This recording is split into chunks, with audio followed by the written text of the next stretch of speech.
있습니다. 사명은 특권입니다. 사명은 축복입니다. 오늘 제 16차 사무총회가 있습니다. 사무총회는 잘 아시죠? 지난해 있었던 거 또 다짐도 하고 결단도 하고 또 점검도 하고 내년 새로운 계획을 다시 또 세우기도 하고 그렇습니다.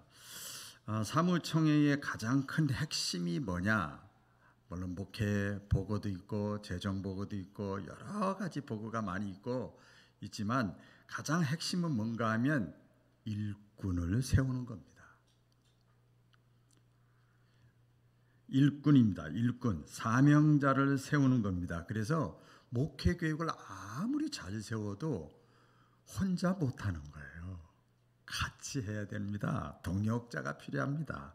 사도 바울이 그 서신서에 보면 수많은 동역자들을 쭉 자기 마지막에 성경에 기록했고, 그러니까 자기 이름이 멋지게 성경에 기록했다는 게 얼마나 영광인지 몰라요. 그래서 이런저런 다양한 종류의 동역자들이 있어서 사명을 감당을 했습니다. 그래서 인사가 제일 중요해요. 세상에서도 우리 잘 알지요. 국가나 기업이나 공동체가 가장 중요한 게 인사입니다. 그래서 인사가 만사다 그렇게 얘기를 해요. 인간적으로 행정적으로는 제도권에서 이게 인사 임명을 하지만 신앙적으로는 어떤 면에서 보면 그것이 그 사람에게 특권이 부여되는 거예요. 똑같은 A라는 사람이었는데 작년에는 그냥 회원이었는데 올해는 회장님이 된 거예요. 그 특권이에요. 특권이 주어지죠. 그래서 특권이 주어져 가지고 성경을 통해서 보면 우리가 예수 믿고 구원받고 죽어서 천당만 가는 거 끝 이거 아니거든요. 그거는 기본 베이스고요. 우리가 예수 믿고 그다음에 이 땅에 살아있는 동안 특권을 부여받아서 행정제도지만 하나님의 섭리 가운데 기도 중에, 그래서 목회자로 갈 때는 기도원에 가서 기도하고 나오잖아요. 그래서 하나님께서 인간의 제도를 통해서 세워져 특권을 부여해서 그 사람이 이제 사명을 감당하고 일을 하는 거예요. 그런데 그게 우리는 일한다, 사명을 감당한다, 일꾼이다 이렇게 얘기하지만 성경에 깊게 들어가서 보면은 축복받을 기회를 주는 거예요. 할렐루야. 축복받을 기회. 같이 해보겠습니다. 축복받을 기회. 그러면 이 사명이거든요. 사명은 뭔가 하면 나를 위한 삶이 아니라 타인을 위한 삶도 아니고 나를 위한 삶, 타인을 위한 삶도 아니고 하나님 절대자 그분을 위한 삶이에요. 이걸 사명이라고 얘기를 합니다. 내가 원튼 원치 않든 대한민국에서 태어나면 대한민국 국민이 되는 것처럼 내가 신자가 되는 순간 예수님이 어느 날 갑자기 어렸을 때 또 중간중간 여러 가지 사건을 통해서 예수님이 나의 구원자로 믿어주는 순간 내가 목사가 아니고 선교사가 아니고 어떤 위대한 직분을 받지 않았다 할지라도 그 사람은 사명자가 되는 거예요. 가정의 사명자, 직장인 사명자, 동호회의 사명자, 구역의 사명자, 내가 원든 원치 않든 하나님의 영광을 위해서 일하는 사람이 되는 거예요. 예수님을 믿었다는 게 뭔가 하면 예수님이 나의 죄를 위해서 대신 죽어주셨기 때문에 내가 큰 빚을 졌어. 그래서 사명이라는 거, 그분께 내가 어떻게 하면 보답할까? 보답하는 삶이 사명이에요. 그러니까 사명을 아무리 감당해도 우리는 교만할 수가 없는 거지요.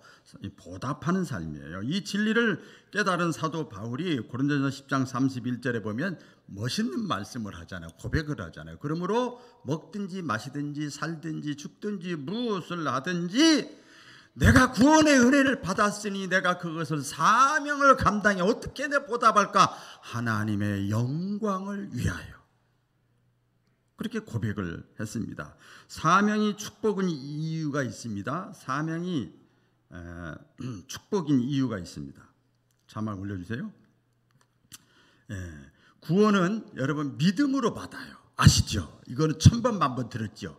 구원받는 거 내가 돈 많이 들이고 행위가 깨끗해서 구원받는 게 아니야. 그거 가지고는 감히 천국 못 가는 거예요. 근데 믿음으로 예수 그리스도를 내가 받아들임으로 구원은 믿음으로 받지만 잘 들어보세요. 축복은 행위로 받는 거예요. 행한 대로 뿌린 대로 심은 대로 내가 주리라 그랬잖아요.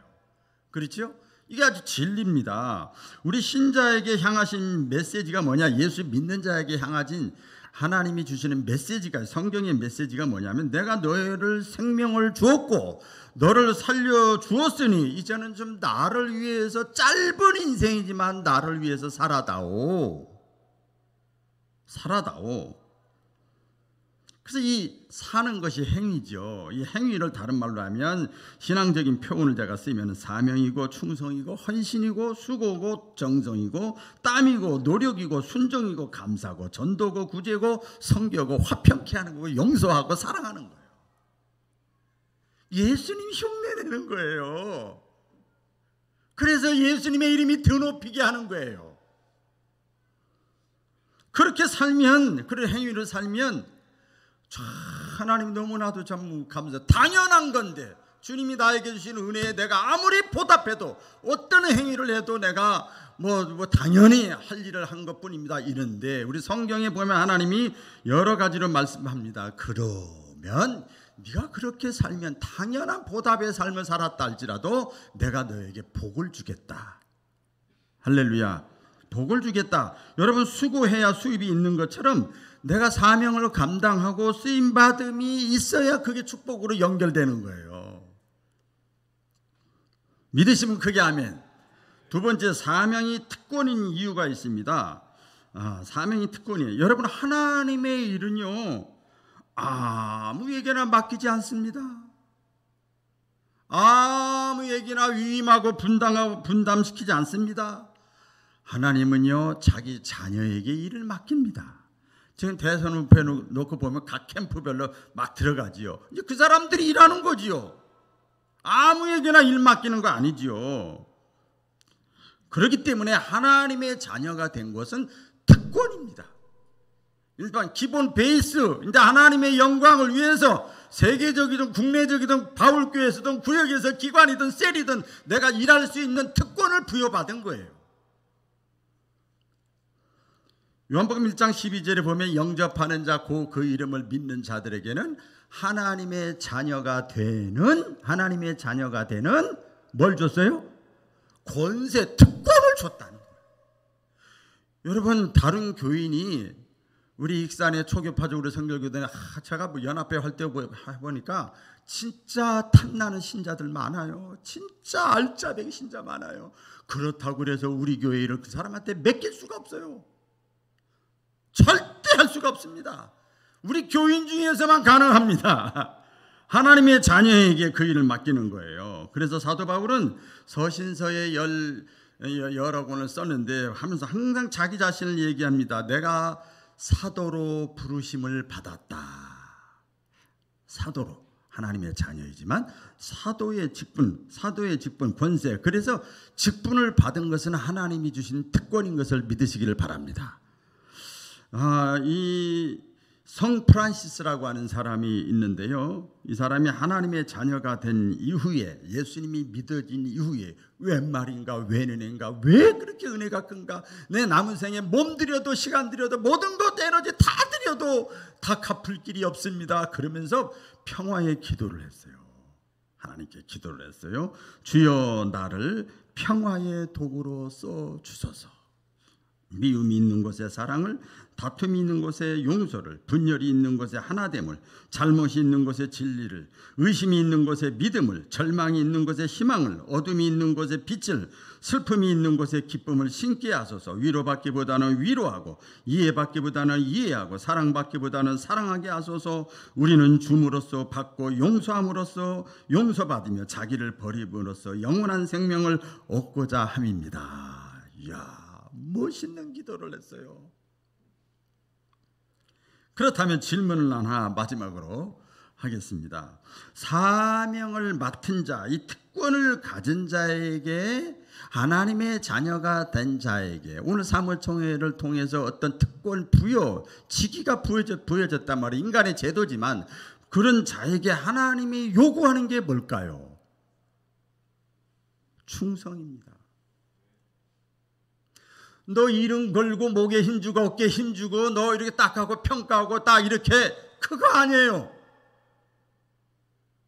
어떤 위치, 어떤 직분을, 어떤 특권을 가졌든지 간에 거기서 요구하는 것은 충성이에요. 오늘 본문 4장, 고전 4장 2절에 보면 맡은 자들에게 구할 것은 충성이라. 원의 뜻을 보면 only 하나요, 하나.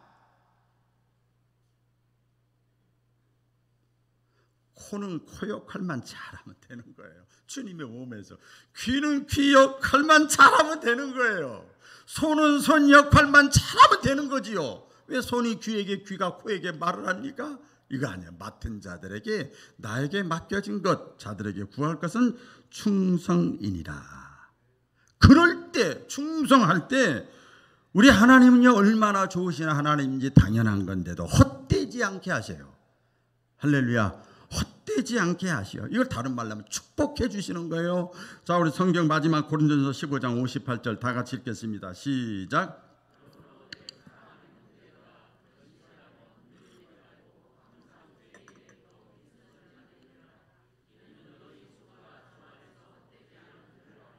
할렐루야. 그러므로 결론입니다. 내 사랑하는 형제들아, 예수 믿는 자들아, 은혜 체험한 자들아, 너희가 어떤 경우에도 견실하고 흔들리지 말아라. 요동하지 말아라. 좌우로 치우치지 말아라. 뒤로 후퇴하지 말아라. 믿음의 끈을 놓지 말아라. 은혜를 놓치지 말아라. 그리고 할 수 있는 한, 가능하면, 할 수 있으면 네가 가진 것, 네가 가능한 것 가지고 하나님의 영광을 위해서 더욱 힘쓰는 자들이 되라.